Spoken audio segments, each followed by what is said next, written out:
I think that some of the big takeaways of video one was that business owners that are operators can see that they've got struggles. They can see that they need to treat their business more as an income generating vehicle. That way of thinking requires some major changes in the way their business should be operated and managed if they want to stay in business. Today, we are covering some of the common mistakes that business operators are making and the one thing that can help them turn things around. I've made plenty of mistakes, from thinking I could do it all and not servicing my clients as best as they needed, not getting a coach or a mentor to be accountable to, not paying myself first, thinking that my business was the be-all, end-all, not growing my own wealth or being present with my family. I got suckered into believing delayed gratification, where once we sell it, we'll make up for all those shortfalls and steps that I didn't take over the course of this venture. I was wrong. Everyone, including myself, will at some stage ask, when does it get any easier? And that tells you that this business that you've got yourself in isn't running smoothly. Instead, it's being juggled, and the juggler's running out of energy and hype. You know how when you walk into someone else's business and you see that owner at the counter, and the owner no longer has any excitement in their voice, or they lack any general appreciation that they used to have, even with a willing customer ready to buy right in front of them. You know at that point, they're tired of doing it all themselves. They are lacking their own fulfillment, and they're just dreaming of how to escape for a while. And you'll find others that are still excited and willing to help, but year after year they're still working out of environments that lack any sort of renovations or innovation to help entice a customer to want to come back. They're not creating enough cash flow to make eye-catching stores that elicit the curiosity of a potential customer. I too have been in all these stages, and year after year it can be crippling. Some business owners try to take time out of the business to work on improving it. They hire someone to cover their operational role, but by still trying to save on cash flow, they don't hire the right staff with their valuable skill set. And when they start realizing that business is missing crucial upsells, basically, they are not handling calls well enough to capture that sale, and the complaints are starting to rise. They think that hiring other people to replace them isn't working. This further strengthens the business owner's belief that no one can do it better than they can.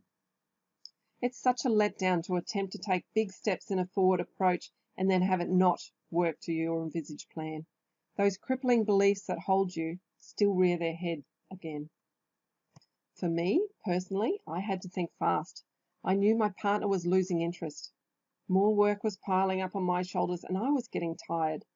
The caravan park was becoming less desirable to stay in when the general maintenance was starting to fall behind. It gets embarrassing when you try to favourably market your park and then it fails to meet the standards you're portraying. At that point, I knew I had to make a change immediately. I contacted people doing well in my industry and had a frank discussion on what was needed to get my business and my personal life back on track. They all suggested I needed a new accountant, one that understood my business and what I wanted. I needed systems and great staff to work on normal daily routines.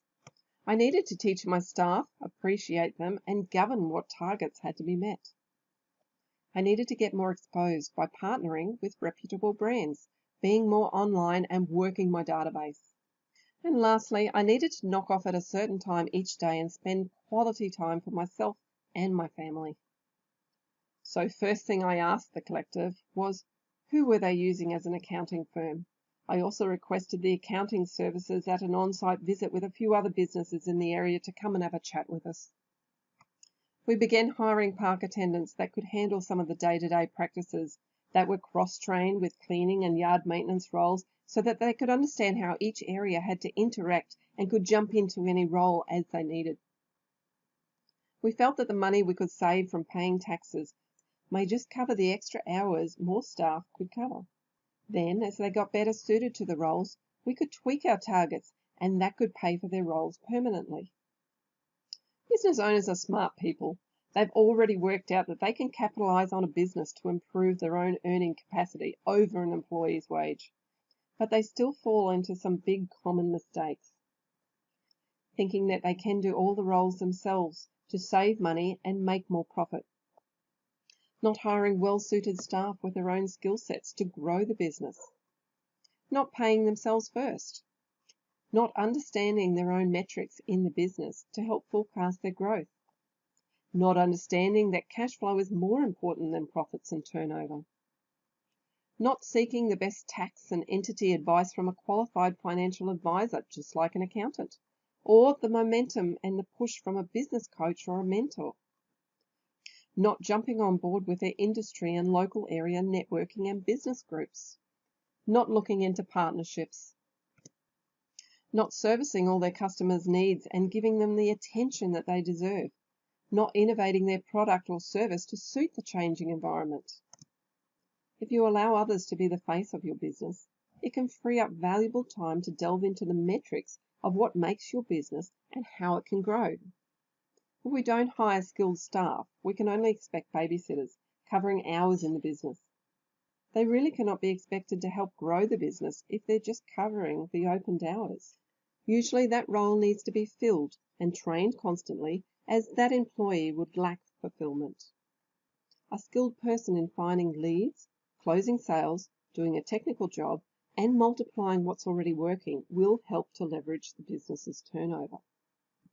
If you are not looking after building personal wealth, it'll make no sense of why you got in the business in the first place. The lifestyle you want and the many vehicles you have to build your overall wealth. If you have not stopped to think about what measures you have to collect in your business, how can you work on forecasting a plan to grow your business? Once these metrics are identified and recorded, it'll be easy to see what tweaks or changes are needed to get better results. Cash flow is king. Turnover is just a peak earning figure to know whether you're growing or not. Profit is a theoretical figure to say that you should be left with about this much, but if you actually look for it, it's always interwoven with loan payments and the next month's paying suppliers and bills and whatever else. It is really cash flow that determines whether you can innovate to the next step, whether you can hire the right staff, whether we can cover the next few months until the season kicks in again, and so on. Getting the right type of advice is crucial to steer your ship. An accountant will advise the right entity to be in and the best ways to save on paying too much tax, but it's usually after the fact. A business coach will help you steer the course and will be your accountability partner, the motivator when things get tough. They are right by your side, looking at ways to jump over hurdles with you as they appear. Your industry leaders are there to make their industry operators strong and to work on collaborative measures to promote the industry to your customers. Having benchmark figures, legislation at hand, and a membership base that has walked the same path as you is invaluable. Partnerships or profit-sharing agreements is one of the easiest ways to source new leads without having to do a lot of the groundwork. If some businesses don't like sales, marketing, and cold calling, get connected to an online channel that already does this and just needs suppliers with good services or products to promote. Maybe there's another business that has a differing database but would suit joining forces to cross-sell each other's potential customers. Your customers are crying out to belong to a family. Your business may just be that family if you spend time with them. It's a well-known fact that if you know, like, and trust a person, you're 10 times more likely to do business with them and refer them to others. Spending the time to work on new trends is where the fortunes are. Who would have thought that we'd be buying bottled water that is dearer than petrol but happy to pay for it? Or that we'd all have smartphones to do more than taking phone calls, by having information at our fingertips and social media avenues to feel like we belong somewhere. Innovation is moving rapidly, and so should we. Certain business types will not be around in years to come if they do not adapt. Look at Apple. They innovate every year.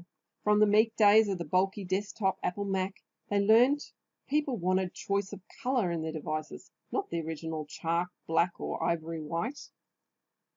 Then they moved into creating cult trends of music with iTunes, smartphones with iPhone, health and heart monitors, smartwatches, and so much more.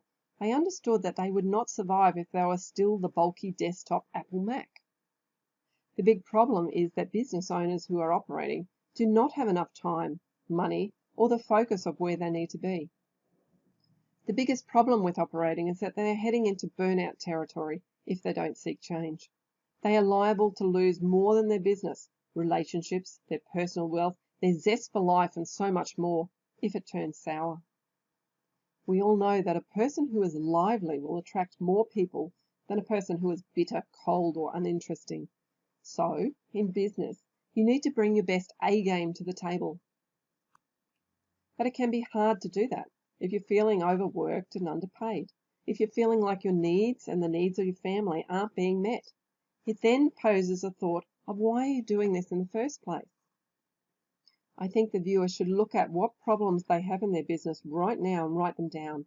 In the next column, look at ways to fix their problem one by one. Example, if you're not getting enough new customers, look at your leads. How are you generating them? Would a partnership or salesperson be of value? Could it just mean extra training for the staff you already have in cold calling? Could a stall at an event help? Could it be a promotion of 10% off to your local residents? Could extra advertising for brand exposure help? Maybe it's just that you need extra tweaking to lift your closing percentages. Have a look at how they get leads in. How many of those leads are actually contacted and followed up on? What scripts are being used to steer a potential customer to a sale? Is the staff confident enough to sell to a potential customer that is sitting on the fence or has objections? Take the time to really address why the problem is there. Ask a few of your existing customers or suppliers how you overcome such challenges. Our next session will look at the path to success. Expanding your focus to a plan that you understand can move you forward, and it's the key to lifting your own limiting beliefs in what you can accomplish. Realizing obvious changes you need to make in your own business now if you want to be proactive in building a healthy, sustainable business and a better lifestyle.